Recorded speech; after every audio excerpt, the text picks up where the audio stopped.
who the fuck cares about legal proceedings between two short story writers?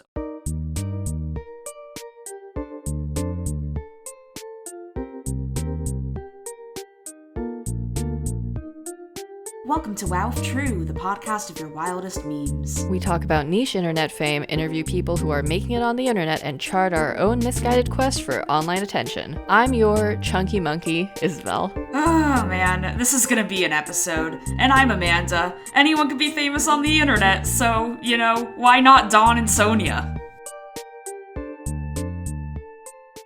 Yeah, why not Dawn and Sonia? Why shouldn't Dawn try and get the New York Times to do a story on basically what amounts to group chat drama and lawsuit? And why shouldn't the New York Times publish an article about this? And why shouldn't the whole thing go viral? And now there's like 50 million other articles about the bad art friend. If you don't know what we're talking about, we'll get to that in a little bit. But first, Isabel, it's been a week. It sure has. Like, wow, the entire internet broke. What's going on there? Yeah, when you're a tech journalist and then suddenly, Facebook just breaks, and then the next day, the former Facebook employee who leaked a bunch of really damning documents to the Wall Street Journal testifies before the Senate for 3 hours. Your experiences are not universal, but go on. And then the next day, Twitch gets massively hacked into, and messages are posted on 4chan that are vaguely threatening. Okay, so it kind of sounds like the entire internet broke in a lot of fun ways that you had to write about. Is that kind of what's going on here? Yeah, so the internet broke. Facebook includes Facebook Messenger, Instagram, WhatsApp. Especially for people in countries that are not the US, WhatsApp is basically like texting. A lot of small businesses use Facebook for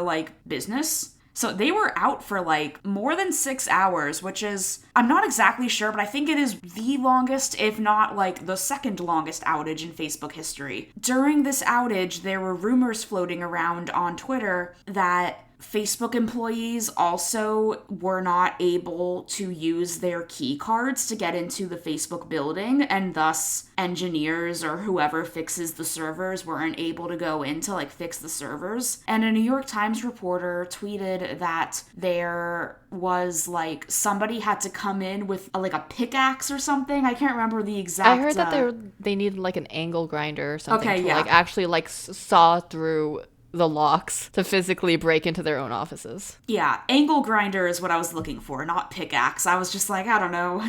My God, imagine I'm imagining a old-timey mine worker with the pickaxe and the hard hat, just really chipping into the Facebook building. Truly, if there's ever a moment to use the hacker voice I'm in meme, imagine that you work at Facebook, but you're trying to hack into Facebook because nobody can get into Facebook and you're trying to fix it. I feel like there's a real metaphor here about something about the virtual and physical worlds both being inaccessible, but I cannot figure out how to make it. Put this joke together yourself. Choose your own joke adventure on that one. We're not giving you the content that you deserve. We're giving you the content that you have to work for yourself. We're giving you the subscription box of groceries worth of content. This is the Blue Apron of jokes. We're giving you the components. Now it's up to you. So, the internet broke.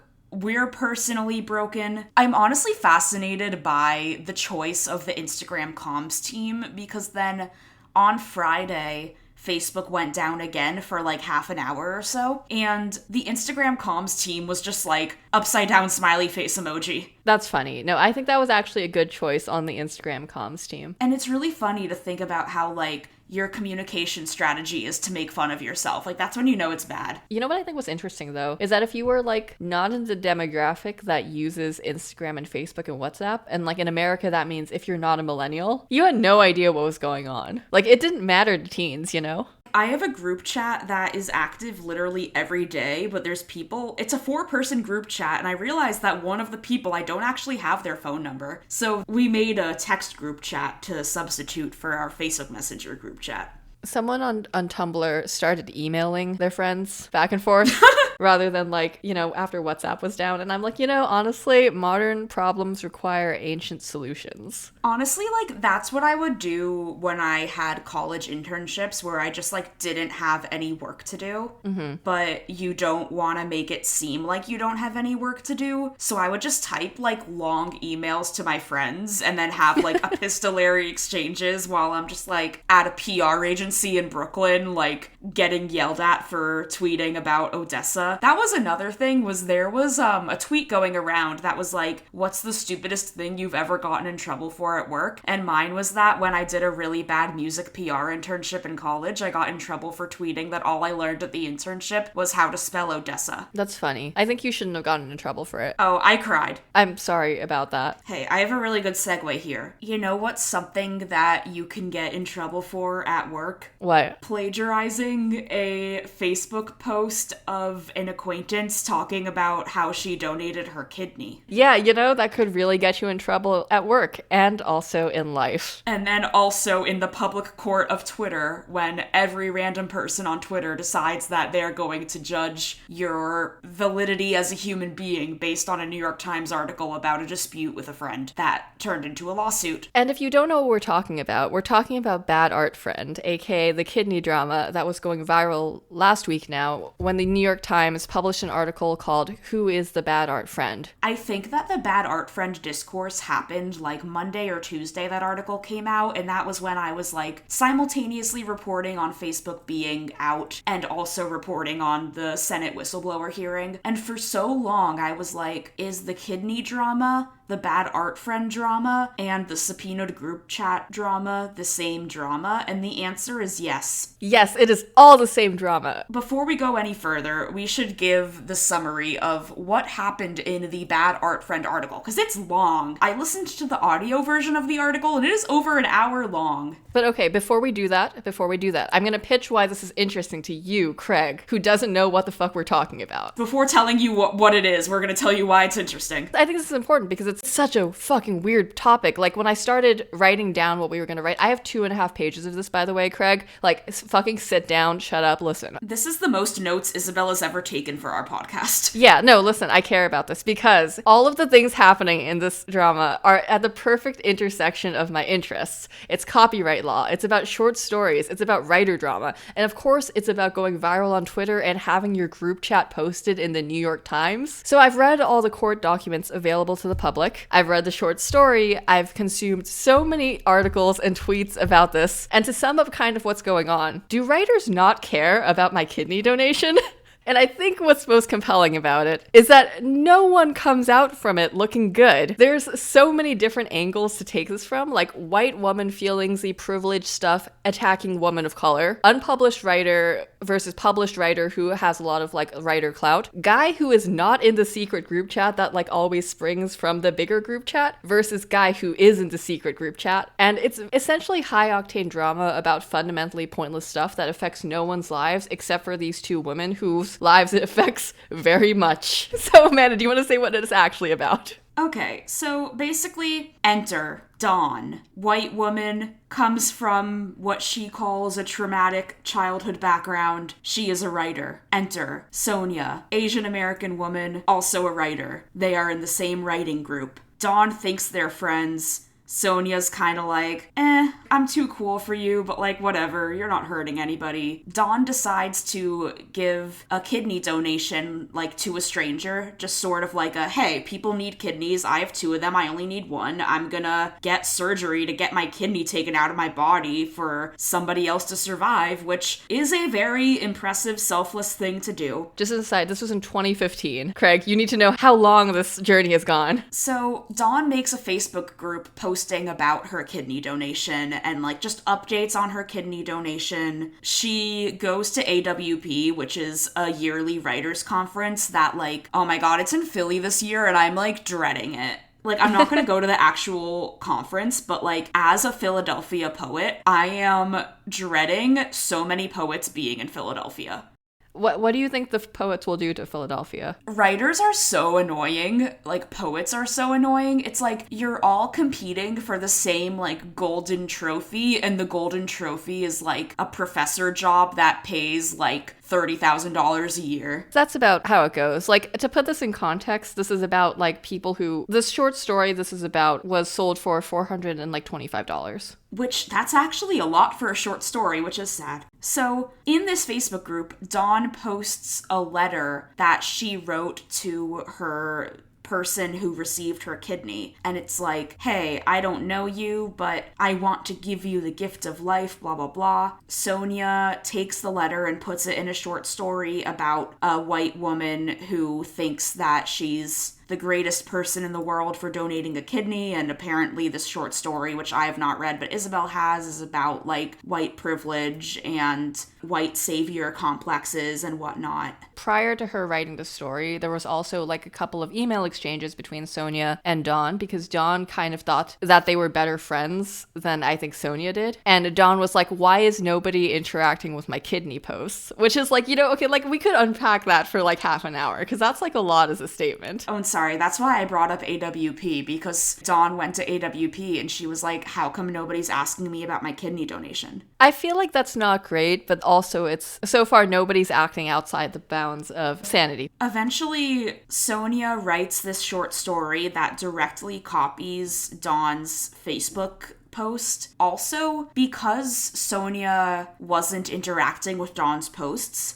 Dawn was literally like, hey, do you want me to, like, remove you from the kidney group? Like, you don't have to be in the group if you want to, which, on one hand, like, yeah, good on you to be like, hey, people should have, like, a voluntary choice whether or not to read my, like, kidney posts, but also Sonia was like, no, I still want to be in the group, because she wanted to, like, use it for writing fodder. But also, like, you know, I kind of get it. Like, I never want to be removed from group chats that I'm, like, observing. Oh, there's definitely people from high school that, like, I am friends with on Facebook who I will never speak to ever again, but I'm just, like, really fascinated by their lives. I'm just like, how are you doing this? Who are you? Why did you marry our middle school Spanish teacher? Okay, no, that's weird. What the fuck? That's another story. Anyway. We'll circle back to that. That story only gets told in our Patreon-only Discord, which people should totally join. The Patreon-only middle school Spanish story. Great. Okay, so basically what happens is Dawn gets tagged in a Facebook post about the short story and starts to wonder if the story is inspired by her or kind of like about her, and Sonia's like, oh, of course it's not. I wouldn't do that. Spoilers. As we have learned, she did do that. And meanwhile, the story is doing really well. Like, really well. The story is published in American Short Fiction, I think, was the anthology, and then it's a 2018 selection for quote-unquote One City, One Story, a Common Reads program sponsored by the Boston Book Festival. Big fucking deal. A lot of people are gonna read it. Honestly, like, when I was reading the New York Times article and they got to the part about the story being, like, the one city, one story, I just found that hilarious, because it's like, if you're Dawn at this point, it already sucks. But imagine if, like, somebody wrote a short story inspired by you and won't admit that it was inspired by you, and then suddenly there's a program trying to get everybody in your city to read the story. It's like, oh my god, 30,000 people are gonna read about my kidney. This is, like, comically terrible.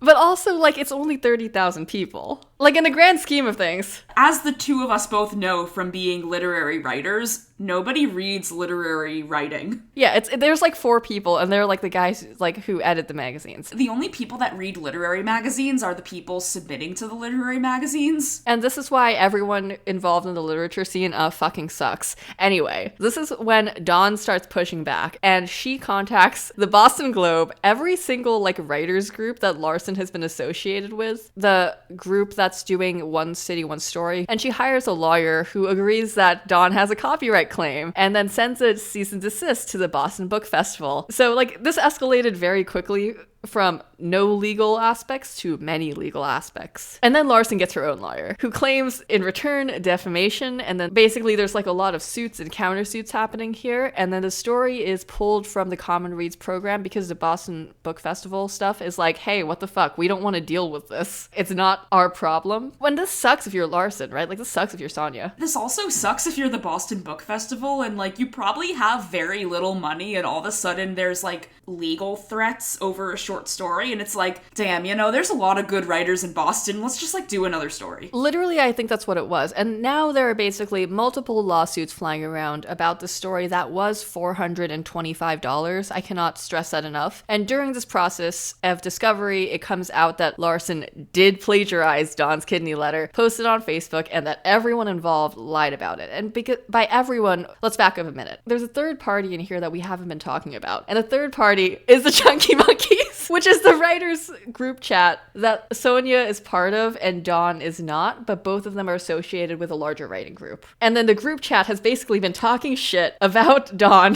for like the length of her acquaintance. So that's not a good thing to learn. Also, strangely, in the Chunky Monkeys, as well as quoted in the New York Times article, is the extremely successful author Celeste Ng, who wrote Little Fires Everywhere, which has since been adapted into a Hulu series starring Kerry Washington and Reese Witherspoon. It's pretty good. Great book, great Hulu series. I like Celeste Ng. Yeah, Celeste Ng's writing is great. But basically what we're saying here is that this is like a group of like Boston literature heavyweights who have been published, etc. And they're just dunking on this kidney girl. Talking so much shit about Dawn and her kidney posting, which is like, that's not great, but it's also like, I feel like that happens in group chats and it's not great, but I'm not surprised. And I feel like people are too surprised by it. I've seen takes on Twitter that's like, damn, if you recognize yourself as having a group chat where you talk shit, then, like, you have a problem. And I'm like, but I feel like the shit I talk is, like, really low-stakes shit.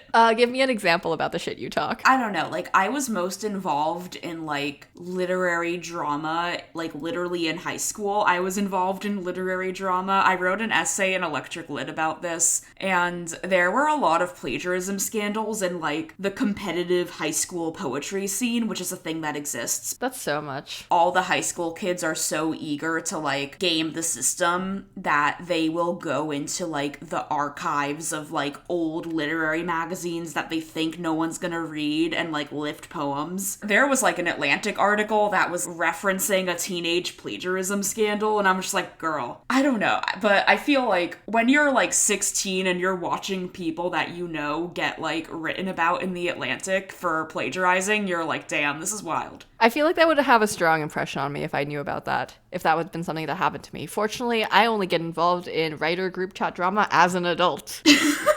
More on that later. I actually learned about Bad Art Friend from my high school writing group chat. So the circle of stupidity is complete. Yes. Anyway, so like to talk more about the legal aspect, to my knowledge, the current lawsuit is basically in the quote unquote, people have been sending motions to dismiss and then opinions on those motions to dismiss to both the claim and the counterclaims, and everything's getting written and lots of motions are being filed. And the last thing filed was an opposition to a prior motion to compel on October 4th. So lots of just a lot of procedural shit happening, not super interesting. But I need to emphasize again that this was all stuff that happened between like 2015, 2018. And it is 2021. I mean, I feel like that's just like how the legal system works. Everything's so fucking slow. Yeah, no, that's exactly how it works, and it's exactly how the court works. But also, kind of the thing is that they've sunk a lot of money into this, both sides. So both Dawn and Sonia, like, you know, they needed to hire lawyers, they need to keep the suit running, and the lawyers keep asking for money because that's how lawyers work. Like, the thing about when you hire a lawyer is that you either need to have the money for a lawyer at that time, or be sure that you're going to be getting the money to pay the lawyer, attorney's fees and stuff. And here, well, yeah, it's really uncertain whether either side has lawyer money. They're both short fiction writers, so they probably don't have lawyer money. And it's kind of a situation where they've both sunk cost fallacy themselves into like a bind where they need to win this. But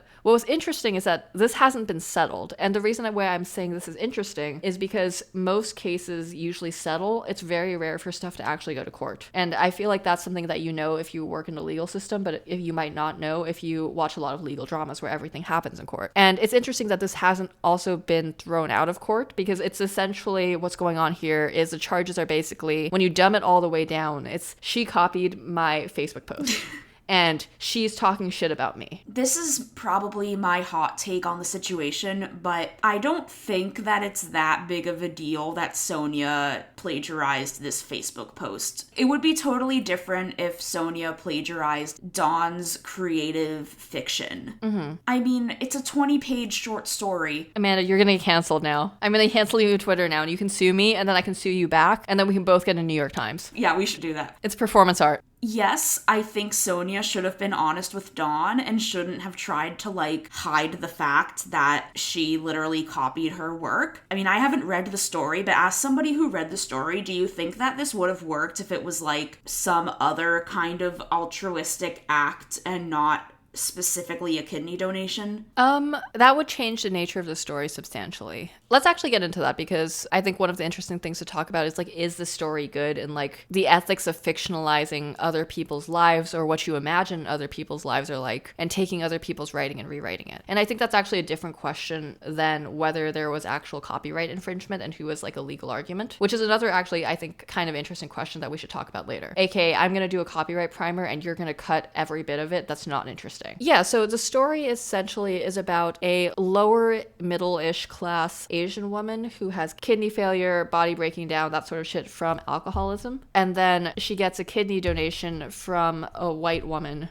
like an anonymous source, like the same way that Dawn was like, here, free kidney in the world. She gets, like, the anonymous kidney donation, and then her life gets a lot better, and then the white woman gets in touch with her and then wants to, like, meet up. And then it's very much a, like, everyone is wanting me to be grateful to this white lady situation, but the main character is kind of, like, a little bit of a dirtbag, and also kind of this white woman is looking for an experience from meeting me that I can't give her. And I think it's really about the way that people will want a specific emotional reaction from you, and the way that, like, altruism kind of serves, like, people expect returns on their altruistic acts. You're giving the homeless guy money and you're expecting him to thank you. Do you know what I mean? Like, that sort of thing. And then adding some of the elements of race to it. It's kind of like The Good Place, where it's like you're expecting that you're getting points. Because I kind of agree with you. Like, back to the main point, that I think it's fine. Here's my hot take, that I think it's perfectly fine to mine content from your friends' lives. And I think if you're a writer and you're friends with other writers, you should be expecting your friends to do this to you. But also, I think it's kind of a dick move to lie about it. Like, you shouldn't lie about it. I think if you're gonna do it, you should be upfront about it. But I don't think it's inherently a bad act. But, like, I have a running joke where I keep putting Roshan's name in stories that I write as a character. I think you did do a story where there's an Amanda, because I was like, hey, I feel left out. Yeah, I did. There is an Amanda in that. The Amanda is, like, an aggressively neutral doctor. You and that are, like, an aggressively neutral grad student who is kind of, it's not really an antagonistic, but you're kind of facilitating some sketch shit. Just like in real life, no?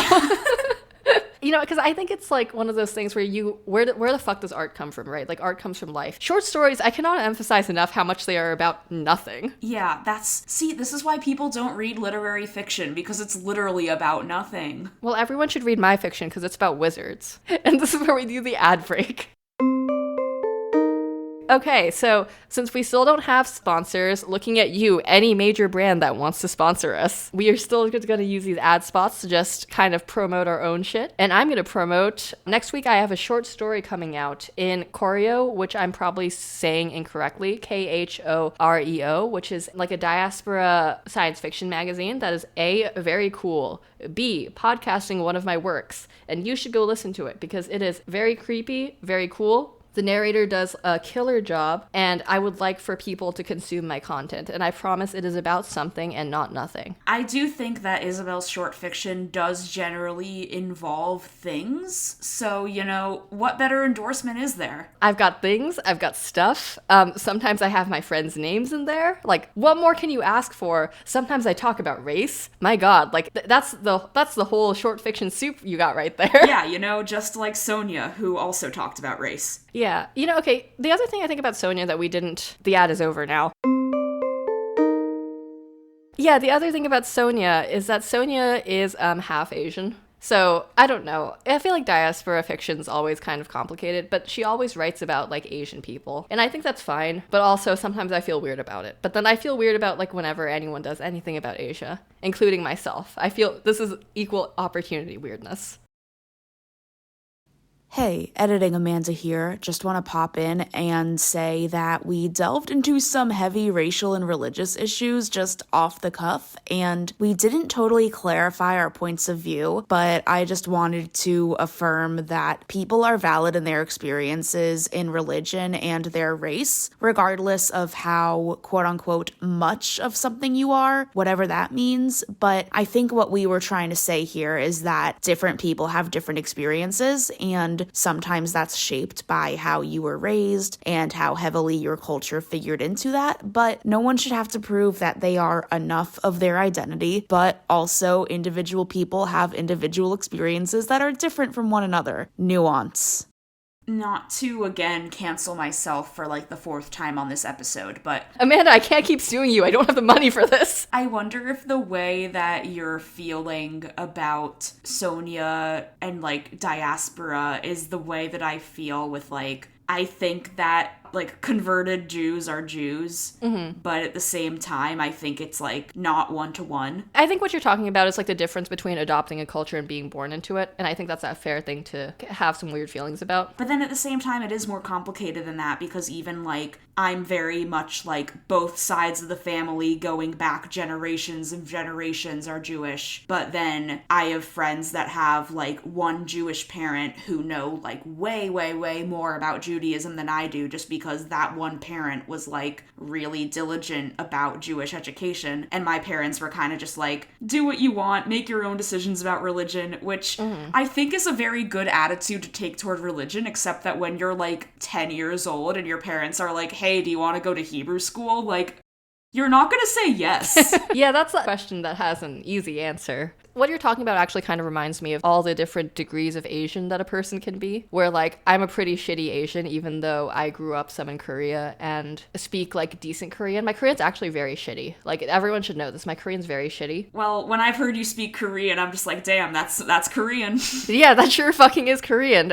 Where like there's like both like how Asian you are like genetically, like how much Asian is in you in your DNA, which is like, you know, that's a whole other question, but also kind of like how culturally aware are you? And that's not always a one-to-one with where you grew up and stuff like that. I don't know. I have like friends who grew up all the way in the States who are way more quote-unquote Asian or Korean or whatever than me. And that I feel kind of weird about that sometimes, but also I'm living my best life, so it's fine. Yeah, I think I also feel like I personally don't want to be like a gatekeeper of Judaism. You want to be a girl boss of Judaism, right? Yes.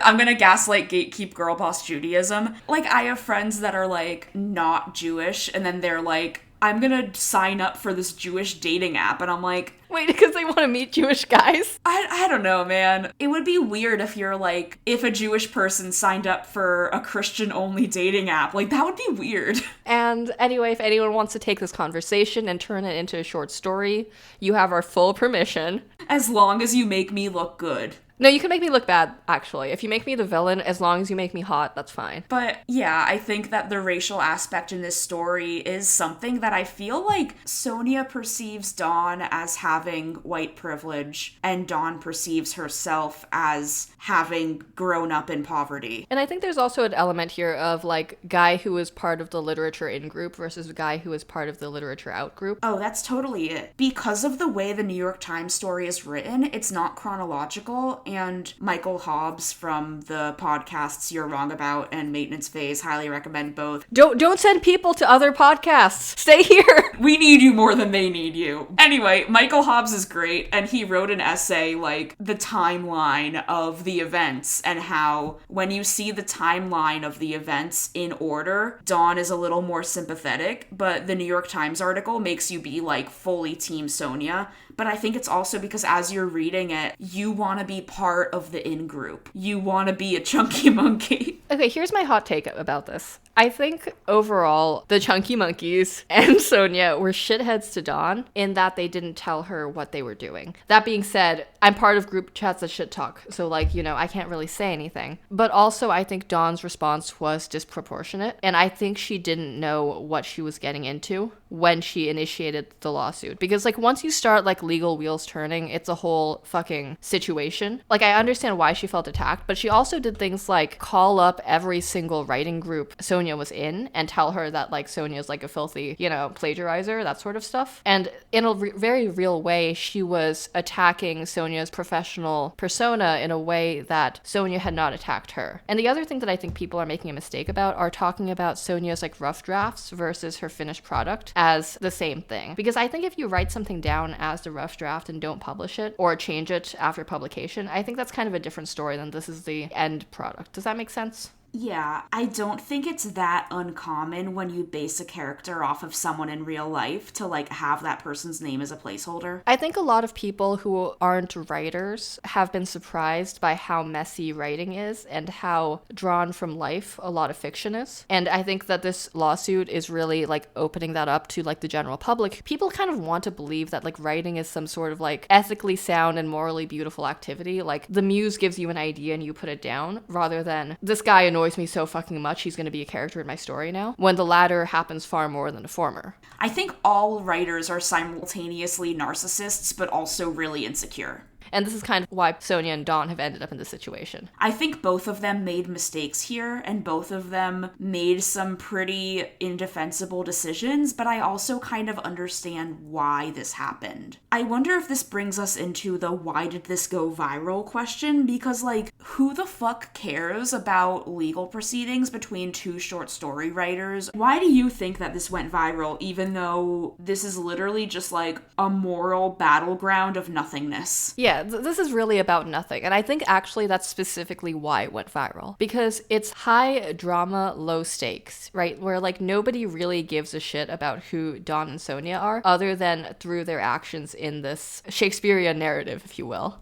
Yeah. And it has the classic internet drama hook of everyone comes out of this looking bad. So it's fun to read and feel morally superior to both sides. And it's fun to argue about on Twitter because everyone kind of has a different angle on it. And like I said, you can take this in so many different angles. Is this about like Asian woman and white woman? Is this about race? Is this about published writer and unpublished writer? Is this about like, literature and like class? Is this about, are you the sort of person who has been excluded from a lot of group chats? Then you probably feel a lot more for Dawn than you do for Sonia. Also, if anyone is excluding me from group chats, you fucking suck, but I don't know about the group chat you're excluding me from, so it's fine. I also think that something we didn't really address is that Dawn personally was pitching this story to editors. Yeah, we didn't talk about the fact that Dawn did make this happen. Dawn was emailing editors being like, hey, I have a really interesting scoop for you about this lawsuit that me and Sonia are in. I think who is the bad art friend is, which also the whole bad art friend thing comes from a line in which Dawn accuses Sonia of being a bad art friend, which just like, I think part of why Dawn isn't getting sympathy from people is because Dawn is chuggy. I can't believe you would bring chuggy into this, Amanda, but like, of course I can. But like, Dawn is chuggy, like she's posting. You're right, but chuggy is nothing. You need to stop saying chuggy. That's chuggy of you. It's chuggy to make a Facebook group of a bunch of random people to post about your kidney donation and then to do hashtags in your Facebook group, which is a private group that is not searchable, and therefore hashtags don't help you with discovery. The entire purpose of hashtag is discovery, but nobody uses hashtags for discovery anymore. And this is, the internet's evolving, Isabel. Okay, but you need to still stop saying chuggy. I mean, I'm not going to, but it's fine. I know I did this, but also, like, my God, what have I done? Anyway, I agree with you, though, because I think Dawn fundamentally... Do you know what I mean by someone acts awkward and nobody knows how to deal with it? Oh, for sure. This is how I think Dawn interacts with the writing community. I think that sucks for her, and it was extremely weird for her to make a kidney donation Facebook group. It was a very cool thing of her to donate the kidney, but I think the fact that she was weird is more of like why she didn't get sympathy from the chunky monkeys and also just from the internet at large. Also, I do think it was kind of insane for her to make a whole lawsuit about that. Should we talk about the lawsuit for a second? Because it's like there's a lot going on here. There's also technically 2 lawsuits. Okay, do a deep dive / primer on the legalese here. So what I think is interesting is basically this hasn't settled yet. It's still in court, essentially. The 2 documents that I think are the most interesting are the latest motions to dismiss and the one that came before that. The latest one is from 2/2/21.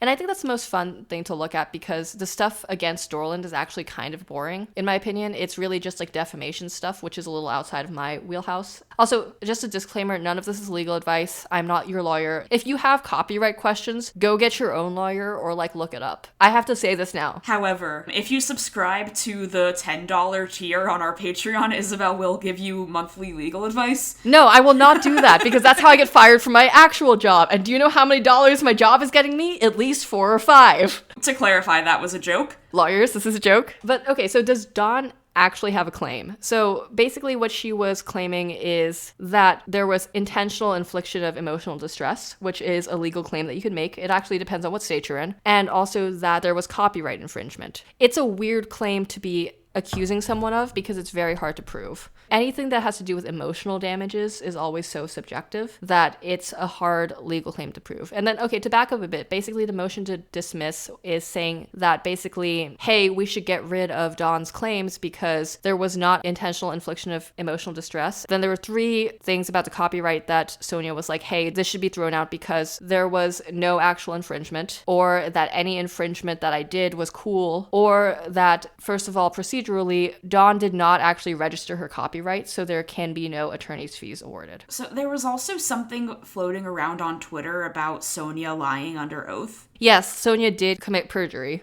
You're not supposed to do that. People sometimes do that because people are shitheads. I think Sonia got in over her head with the legal system because I think she didn't realize the extent to which Discovery would go into all of the group chat drama and look through all of her stuff. And this is why lawyers, if they have something that they're worried about is going to be sensitive or something, they have a phone call instead of a text chain, because anything that you write down can later be used for discovery. And that's how they got into all the group chat drama. So, okay, basically, let's just talk about copyright, because I think that's the fun part, which is the best analogy to plagiarism, because we kind of all agreed that Dawn got plagiarized, but the legal claim of copyright infringement is a different thing than plagiarism.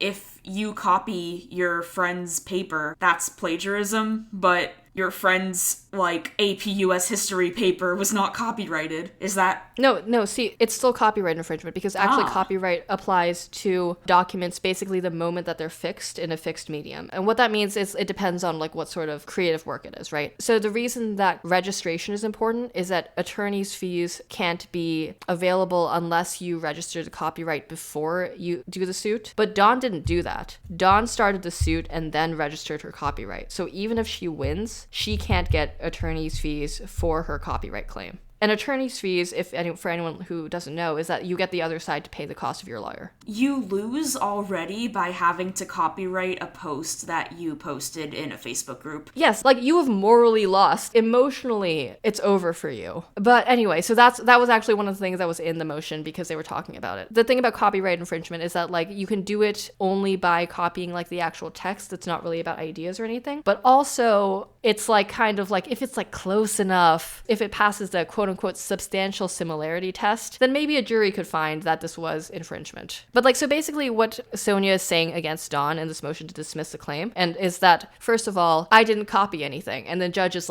actually, a jury could kind of find that you did copy based on the substantial similarity test. And then the second thing that Sonia is saying is, actually, I did copy. Fuck yeah, I did. But any infringement I did is fair use. And therefore, you can't slap me with it. To my understanding, as not a lawyer, fair use is the time when we got a cease and desist for using the Philly Subway's logo in Bernie Sanders' sticker. That was fair use because it was parody. Yes, so parody is a type of fair use. The thing about fair use that makes it actually not super useful to Sonia and why this probably didn't settle is because fair use is a defense that you raise at trial.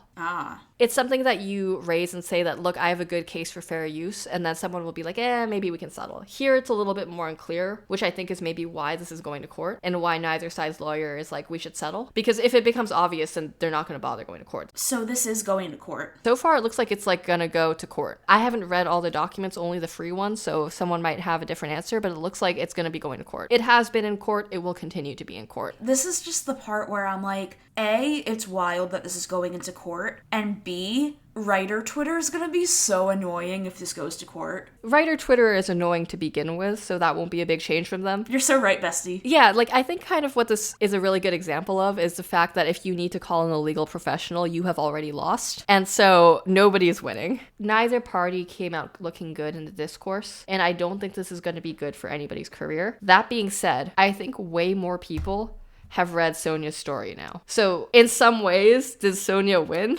Do you think that Reese Witherspoon is going to star in the Hulu miniseries based off of Bad Art Friend, just as she starred in Chunky Monkey's member Celeste Ng's Little Fires Everywhere, which was turned into a Hulu miniseries? Absolutely.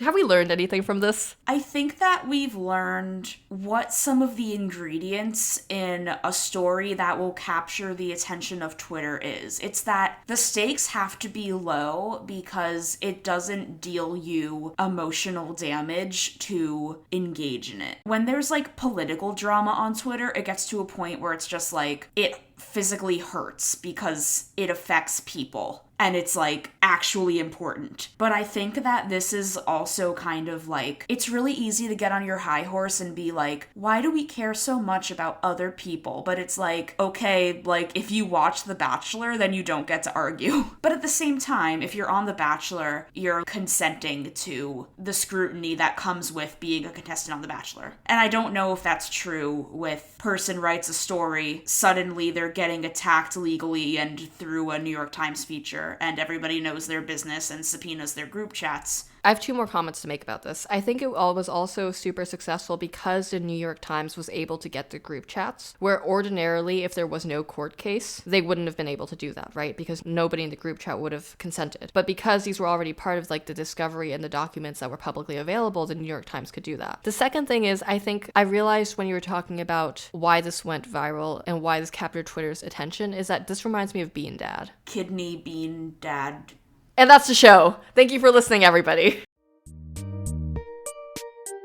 Just kidding, there's an ad. Okay, we have a Discord now. If you want to discourse this further out with us or think that we're wrong about who is the winner here, even though we really haven't decided on who's ethically correct, or if you want me to give you legal advice, just kidding, I will give you no legal advice, only illegal advice. Patronize us because we have a Discord for patrons and it is cool and good and people actually talk in this, which we are both very proud of. Yes, there is a Destiel channel that I don't engage much in. There is a Girlboss channel where people talk about work, and honestly, like, I'll probably edit your resume for you. For the low price of a couple of dollars, you too can get resume advice from Amanda Silberling. And free legal advice from Isabel J.